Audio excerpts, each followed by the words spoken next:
జమ్మూ కాశ్మీర్లో కాల్పుల కలకలం రేగింది.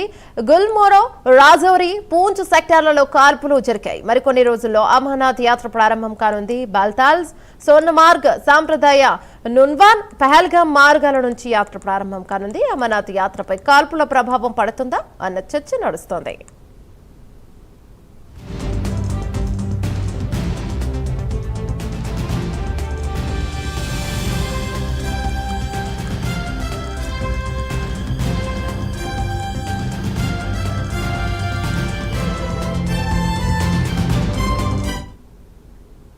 జమ్మూ కాశ్మీర్లో కాల్పుల కలకలం రేగింది. గుల్మోరో, రాజౌరి, పూంచ్ సెక్టార్లలో కాల్పులు జరిగాయి. మరికొన్ని రోజుల్లో అమర్నాథ్ యాత్ర ప్రారంభం కానుంది.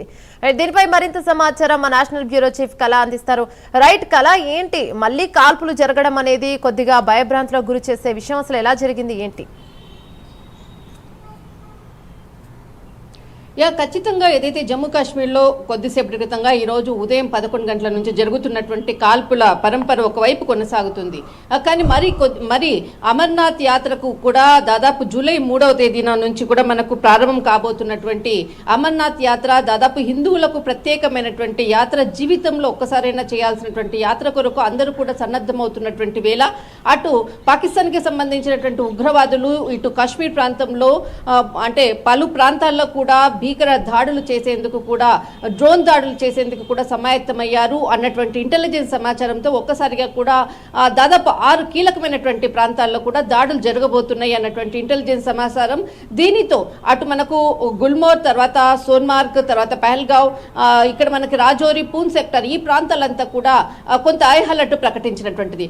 దాదాపు మనకు అమర్నాథ్ యాత్ర జూలై 3వ తేదీ నుంచి ఆగస్టు 9వ తేదీ వరకు దాదాపు 57 రోజుల పాటు జరిగేటటువంటి ఏదైతే అమర్నాథ్ యాత్ర ఇప్పటికే కూడా అంత కూడా కట్టుదిట్టమైనటువంటి భద్రతను కూడా ఏర్పాటు చేశారు. ఈ రోజు ఉదయం కూడా అమర్నాథ్ అంటే ఇక్కడ మనకు మంచు శివలింగానికి సంబంధించినటువంటిది మొట్టమొదట అక్కడ అంటే ఏదైతే గుహ దగ్గర ఉండేటటువంటిది ప్రతి సంవత్సరం కూడా కొంతమంది అంటే ఆర్మీకి సంబంధించినటువంటి అధికారులు వెళ్ళి ప్రత్యేకంగా అక్కడ ఉండేటటువంటి అంటే మంచు శివలింగం ఏర్పడిన తర్వాత తొలి పూజ అన్నది ఎప్పుడు కూడా జరుగుతుంది. అందులో భాగంగానే ఈరోజు ఆర్మీకి సంబంధించినటువంటి అధికారులు కూడా వెళ్ళడం, అక్కడ మంచు శివలింగం దర్శనం కూడా చేసుకున్నటువంటిది ఒకవైపు.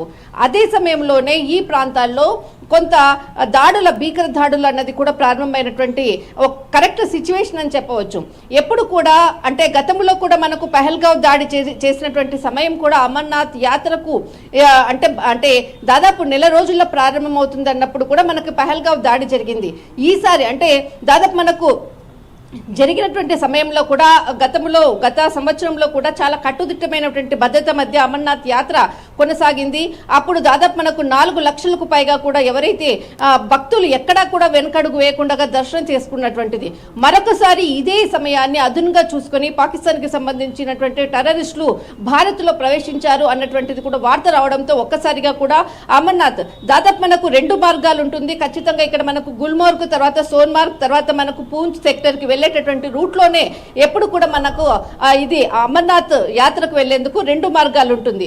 ఒకటి బాల్టాల్ అన్నటువంటిది చాలా ప్రాంతము. ఈ ప్రాంతం నుంచి అమర్నాథ్కి వెళ్ళేటటువంటి రూట్ ఒకటి ఉంటుంది.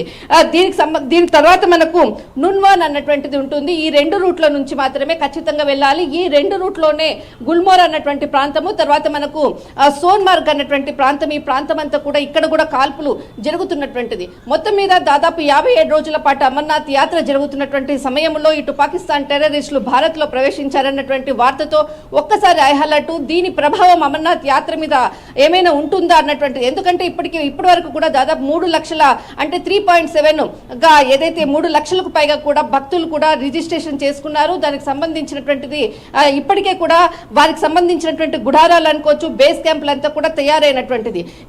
అక్కడ ఉండేటటువంటి వాతావరణానికి అనుగుణంగా ఒక్కొక్క బిల్డింగ్ లో కూడా 48 గదులను అంటే 48 గదులను కూడా ఏర్పాటు చేసినటువంటి హై సెక్యూరిటీ మధ్య ఒకవైపు అంతా కూడా జరుగుతుంది.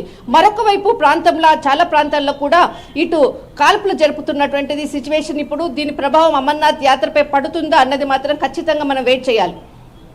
థ్యాంక్ యూ కళ.